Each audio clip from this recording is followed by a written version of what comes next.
আচ্ছা, আইপিএলে ধরুন শুধুমাত্র একজন বাংলাদেশি খেললে আমরা আসলে কি করি? পুরো বাংলাদেশের সকল ক্রিকেট ফ্যান মিলে সেই দলটাকে আমরা সাপোর্ট দিই।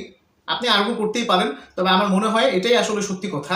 শুধুমাত্র ধরেন মুস্তাফিজুর রহমানের ৪টা ওভার দেখার জন্য হলেও আমরা সেই দিন সময় বের করে খেলাটা অন্তত দেখি। এবং আমি অন্তত ব্যক্তিগতভাবে যখন বাংলাদেশের মাত্র একজন প্লেয়ার শুধুমাত্র আইপিএলে খেলেন, তখন আমি মনে প্রাণে চাই যেই দলে মুস্তাফিজ খেলছেন কিংবা বাংলাদেশের যে কোনো প্লেয়ারই খেলছেন, শুধুমাত্র সেই দলটাই যাতে সবগুলো ম্যাচে জয় পায়। তাহলে আমাদের মোস্তাফিজুর রহমান সবগুলো ম্যাচে খেলতে পারবেন কিংবা যিনি খেলেন তিনি খেলতে পারবেন। তার মানে হচ্ছে একজন প্লেয়ার যখন কোনো একটা ফ্র্যাঞ্চাইজি লিগে সুযোগ পায়, বড় কোনো দেশের ফ্র্যাঞ্চাইজি লিগে, it can be IPL or it can be Big Bash, যেমন আমাদের ঋষাদ খেলছেন হোবার্ট হারিকেন্সে, আমরা সবাই হোবার্ট হারিকেন্সের সাপোর্টার হয়ে গেছি এবার, ঠিক আছে।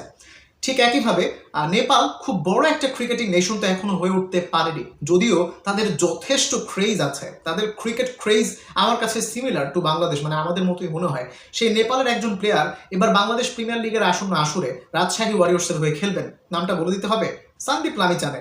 এনপিএলে অর্থাৎ 25-এর এনপিএলে হাইয়েস্ট উইকেট টেকার, তাকে তারা সরাসরি চুক্তিতে দলে ভিড়িয়েছে। তাই আপনি বলতেই পারেন রাজশাহী ওয়ারিয়র্সের ফ্যান শুধুমাত্র বাংলাদেশের রাজশাহী অঞ্চলের মানুষ কিংবা যারা এমনিতে রাজশাহীকে সাপোর্ট করেন পছন্দের প্লেয়ারের কারণে, শুধুমাত্র তারাই নয়, রাজশাহী ওয়ারিয়র্সকে সাপোর্ট দিবে পুরো নেপাল, ঠিক আছে।